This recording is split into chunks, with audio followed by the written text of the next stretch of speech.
नमस्कार, आप देख रहे हैं स्पेशल रिपोर्ट। मैं हूं आपके साथ, मैं मानसा मलिक। जिस पार्टी का जन्म ही करप्शन के खिलाफ हुआ, आज उस पार्टी पर उन्हीं के नेता ही भ्रष्टाचार के गंभीर आरोप लगा रहे हैं। सवाल है कि क्या आम आदमी पार्टी का राजनीति में पारदर्शिता, ट्रांसपेरेंसी का दावा झूठा था?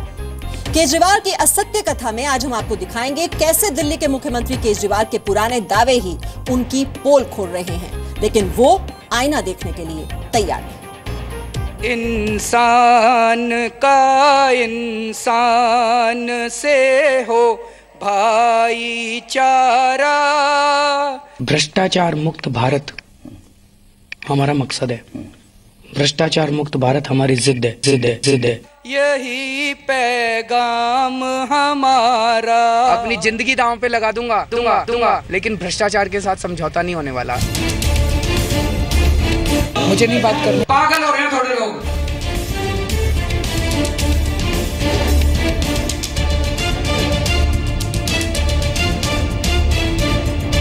आज हमारे अंदर कॉन्फिडेंस है कि 5 साल के अंदर दिल्ली से भ्रष्टाचार खत्म करके दिखा देंगे। आम आदमी पार्टी जो बनी वो भ्रष्टाचार के खिलाफ एक बहुत बड़े आंदोलन से इसका जन्म हुआ। मेरे को जान से मारने की धमकी दी जा रही है ऐसे लोगों के द्वारा जो अरविंद केजरीवाल जी के साथ रहते हैं।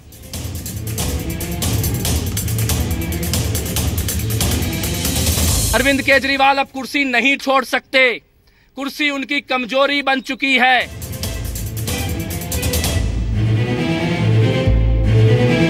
जिस अरविंद केजरीवाल की हमने पूजा की है, ये वो अरविंद केजरीवाल नहीं है जो सत्येंद्र जैन के साथ खड़े हैं।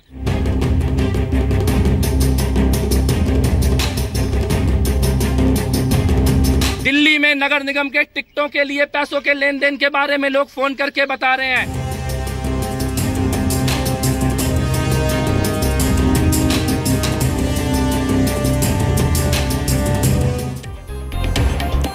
तो आम आदमी पार्टी की जनता के सामने की जो तस्वीर है और असली तस्वीर है, उसमें कुछ ऐसा ही अंतर है जैसे कि आप इस वक्त टीवी स्क्रीन पर देख रहे हैं। राजनीति में आने से पहले ही अरविंद केजरीवाल और उनकी पार्टी भ्रष्टाचार बर्दाश्त न करने का दावा करती रही है, लेकिन 2 दिनों पहले ही उनके पुराने साथी कपिल मिश्रा ने केजरीवाल के इसी दावे की पोल खोल दी। 2 करोड़ रुपयों की डील के आरोप के बाद केजरीवाल ने कपिल मिश्रा के काम की तारीफ की थी, लेकिन खुलासे के बाद उनके साथी मनीष सिसोदिया ने पूरे दिल्ली में जल संकट का दावा किया और कपिल को पार्टी और मंत्री पद दोनों से हटा दिया। आम आदमी पार्टी अकेली पार्टी है। हम भ्रष्टाचार ना करते हैं और ना बर्दाश्त करते हैं। अगर कोई भ्रष्टाचारी पकड़ा जाता है तो उसके ऊपर तुरंत कार्रवाई होती है।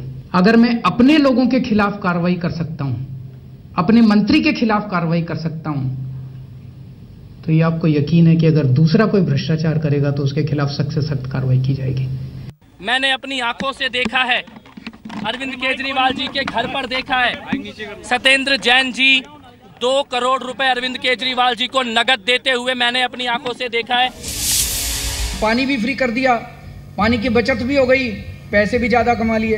अब आप सब कहोगे कैसे कमाए ये 176 करोड़ ज्यादा कैसे है? वो इसलिए आए क्योंकि एक तरफ पानी मुफ्त करा, दूसरी तरफ जल बोर्ड के अंदर भ्रष्टाचार भी कम करा। पिछले दिनों बहुत सारे एमएलए से मुलाकात होने के बाद ये बात बार बार सामने आई है कि लगभग सारी विधानसभाओं में पानी को लेके बहुत त्राही मची हुई है और बहुत एमएलए परेशान थे पानी को लेके। पूरे दिल्ली में लोग पानी को लेके परेशान थे और एमएलए खासतौर से खूब गालियां खा रहे हैं लोगों की कि आम आदमी पार्टी उसूलों की पार्टी है। भ्रष्टाचार को लेके, करप्शन को लेके, किसी तरह के क्राइम को लेके, किसी तरह के कैरेक्टर को लेके कोई भी दाग आम आदमी पार्टी बर्दाश्त नहीं कर सकती। मनी लॉन्ड्रिंग के मामले में, ब्लैक मनी के मामले में कई ऐसे जानकारियां हैं सत्येंद्र जैन जी के बारे में जो सबको मालूम है। किस प्रकार से जमीनों का सौदा किया गया मंत्री रहते हुए और मंत्री रहने से पहले, किस प्रकार से बेटी को और रिश्तेदारों को पदों पर रखा गया। और माननीय सत्येंद्र जैन जी ने मेरे से खुद व्यक्तिगत तौर पर एक बात बताई कि अरविंद केजरीवाल जी के किसी सगे रिश्तेदार की जमीन के लिए 50 करोड़ की डील उन्होंने कराई है। अंदर जज्बा था, जुनून था, रोमांटिसिज्म था, पागलपन था। किस देश से भ्रष्टाचार दूर करके रहेंगे।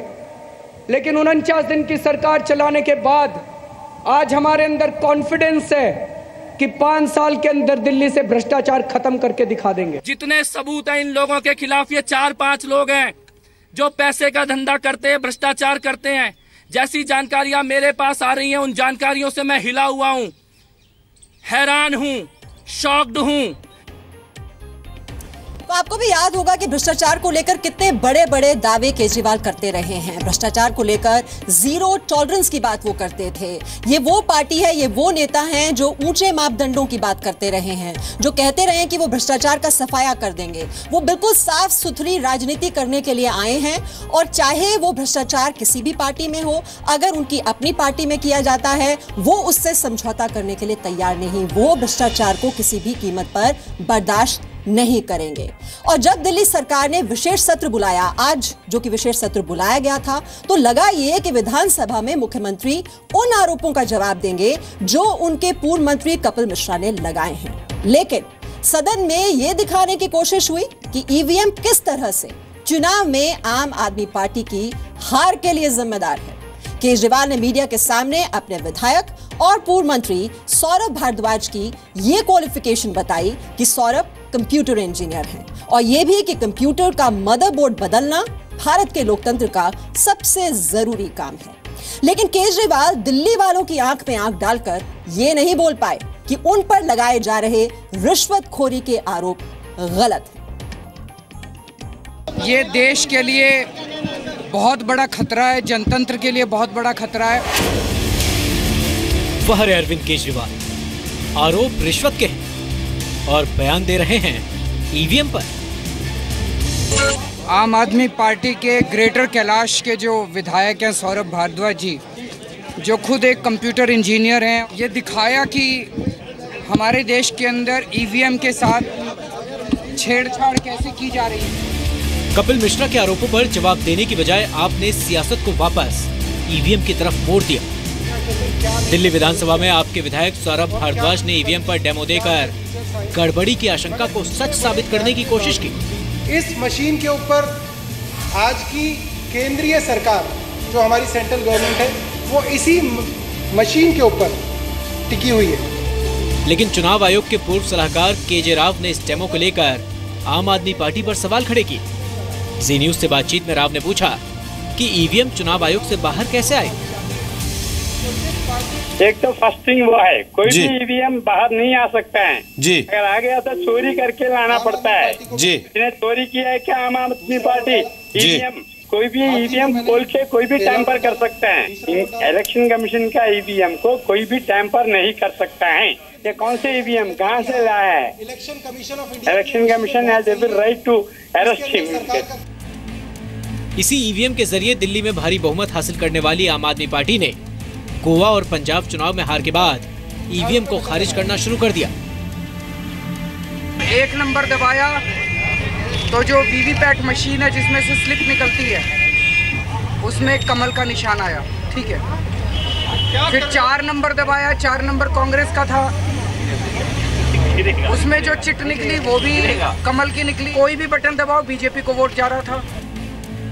कमाल देखिए कि चुनाव आयोग जैसी संवैधानिक संस्था को भी केजरीवाल ने धृतराष्ट्र बोल दिया, वो भी बिना सबूत के। चुनाव आयोग एक तरह से धृतराष्ट्र बन गया है जो अपने बेटे दुर्योधन को किसी भी तरह से ही साम दाम दंड भेद करके सत्ता में पहुंचाना चाहता है। चुनाव आयोग किसी भी तरह से करके, चुनाव आयोग का मकसद अब चुनाव कराना नहीं रह गया। केजरीवाल को ईवीएम इतना बड़ा खतरा लगने लगा कि वो खुद पर लगे आरोप भी भूल गए। ये देश के लिए बहुत बड़ा खतरा है, जनतंत्र के लिए बहुत बड़ा खतरा है। अश्विनी गुप्ता के साथ पवन नारा, जी मीडिया, दिल्ली।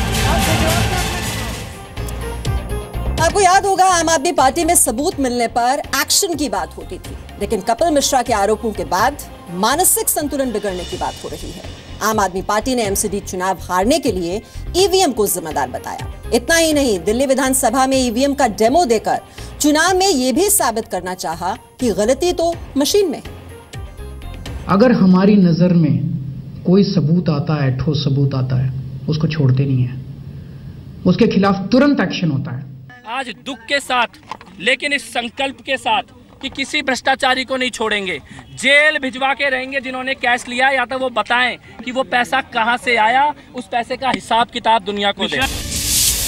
1 नंबर दबाया तो जो वीवीपैट मशीन है जिसमें से स्लिप निकलती है उसमें कमल का निशान आया, ठीक है। फिर 4 नंबर दबाया, 4 नंबर कांग्रेस का था, उसमें जो चिट निकली वो भी कमल की निकली। मैं केवल एक बात कहना चाहता हूँ, 2 बातें। पहली तो भैया ईवीएम के कारण हारे कि पानी के कारण हारे, ये बता दो, या फिर ये बता दो कि मानसिक संतुलन किसका खराब है। आज तक तुम्हें यही नहीं पता कि तुम चुनाव हारे क्यों। इमोशंस में, एक रोमांटिसिज्म में जनता वोट देती है, लेकिन उसके बाद देखा कि पार्टियां और नेतृत्व भटक जाते हैं। सत्ता का नशा, पैसे का नशा वो भटका देता है कहीं ना कहीं सबको। उसे संभाल के रखना बहुत जरूरी था। मेरे को जान से मारने की धमकी दी जा रही है ऐसे लोगों के द्वारा जो अरविंद केजरीवाल जी के साथ रहते हैं। मैं एक बात कहना चाहता हूं, अरविंद केजरीवाल जी, आपके इन टटपुंजिए लोगों की धमकियों से मैं डरने वाला नहीं हूं। सच की लड़ाई लड़ रहा हूं। जो भाषा बीजेपी बोल रही थी वही भाषा आज कपिल मिश्रा बोल रहे हैं। तो ये निश्चित रूप से, ये पूरा खेल निश्चित रूप से आज भारतीय जनता पार्टी के इशारे पर संचालित हो रहा है, और ये पत्र इस बात का बड़ा प्रमाण है। जो 15-15 साल से आपके साथ जुड़े हैं वो सवाल उठाएं तो बीजेपी और मोदी का एजेंट बोल देते हो। अपने सारे काले कामों को एक ही पर्दे से ढकना चाहते हो कि जो भी सवाल उठाएगा वो बीजेपी का एजेंट है। मुझे गर्व है कि हमने दूसरी पार्टियों की तरह उसके ऊपर पर्दा डालने की कोशिश नहीं की, उनकी गलत हरकतों पे पर्दा डालने की कोशिश नहीं की, उनको जस्टिफाई करने की कोशिश नहीं की, उनको बचाने की कोशिश नहीं की। उनके खिलाफ सख्त से सख्त कार्रवाई की जो हमारे क्षेत्र में आती थी, जो हमारे बस में थी। एफआईआर अरविंद केजरीवाल और सत्येंद्र जैन जी के खिलाफ दर्ज कराने के लिए जा रहा हूं, कैश डीलिंग की। दूसरी एफआईआर दर्ज कराने के लिए जा रहा हूं अरविंद केजरीवाल और सत्येंद्र जैन जी के खिलाफ उनके रिश्तेदारों को लैंड की डील कराने की।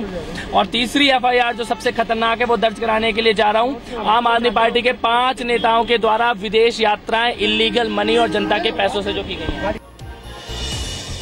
तो ये सत्य कथा काफी लंबी है, इसमें 1, 2, 3 या 4 पन्ने नहीं, ये पूरा का पूरा पुलंदा है। तो कल तक केजरीवाल भ्रष्टाचार पर समझौते के खिलाफ थे, लेकिन आज अरविंद केजरीवाल अपने साथी सत्येंद्र जैन के साथ खड़े हैं। सत्येंद्र जैन पर 2 करोड़ रुपए केजरीवाल को देने की गवाही खुद उनके पूर्व मंत्री दे रहे हैं। अब सुनिए भ्रष्टाचार पर डिस्काउंट न देने का दावा करने वाले केजरीवाल के 4 बड़बोले वचन।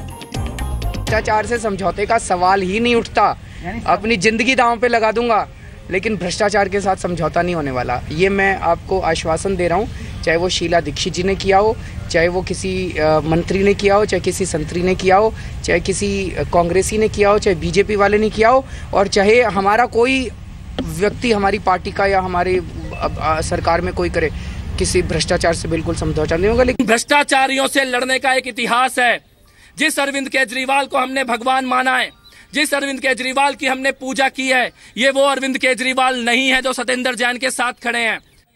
तो कथनी और करनी में कितना अंतर, हाथी के दांत खाने के और दिखाने के और।